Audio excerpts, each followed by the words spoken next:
אני פנים מסתכל, הוא עושה פנים בעולם. לא משנה, נדבר, לא נדבר. אתה פתחת? כן. נו, מה להגיד, רבותיי? תוליד, מה אתה חושב על יד תרזול? איך העבודה פה? אנחנו סיימנו שנה 2012. זה יותר מדי היה קשה. שנה, בגלל פוליטיקה. אבל אני שמעתי... כלכלי, מלחמה קטן. אנחנו קטנים, זה מלחמה זין. אנחנו מדינה חזקה מאוד. אני שמעתי 100 מיליון, אנחנו בזבזנו על טילים. אבל אני חושב שזה שום דבר בשבילנו. למה? זה חיים, כמה חיים כל אחד בן אדם כמוני, יהודי. זה הרבה. גם בייטים לסבור טיל, גם לקבל כסף. 100 מיליון זה כלום. גם הכל ביזנס. עכשיו אנחנו מחיים כזה דבר. כל העולם. ליאוניד, אני שמעתי אתה עובד מצטיין ביד תרזול. ביד תרזול, כן. אתה גם מלגזן, גם מלקט תורה. כמה אני אעשה פה? יד תרזול, אני חושב כמרה מיוחדת.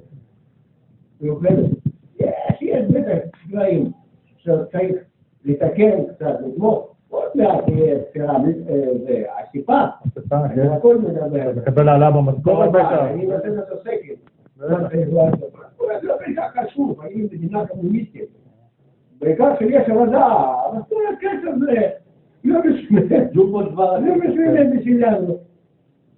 אבל יש פה אנשים מיותרים, נכון ליאוניד, בינינו? יש פה אנשים, שהייתי שלח אותם הביתה. יש אנשים טובים בו יצר. אתה היית מלגזן מונחוי, עכשיו המלגזן פה לא מונחוי כמוך. אני עכשיו לא מונחוי, אבל אני עכשיו עוד מעט יותר מדי גאינו לפרייר והזמנות. כן? לא, אתה לא פרייר. משכורת בינתיים לא מתחלפו.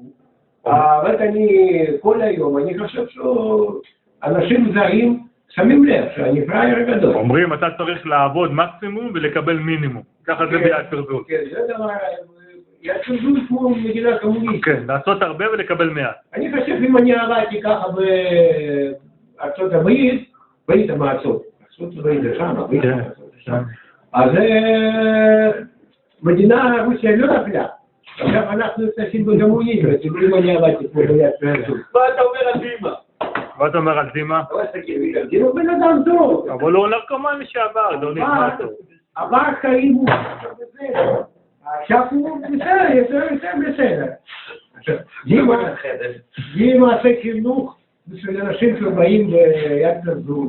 הוא למד אותם עברית, כן. הרבה מילים לקחתי, וכאילו, אני לא ידעתי כזה מילים.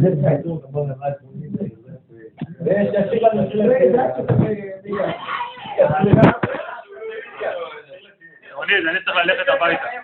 עכשיו תשאיר לנו איזה שיר לפני שאני הולך הביתה ונסגור את הפרק להיום. אוי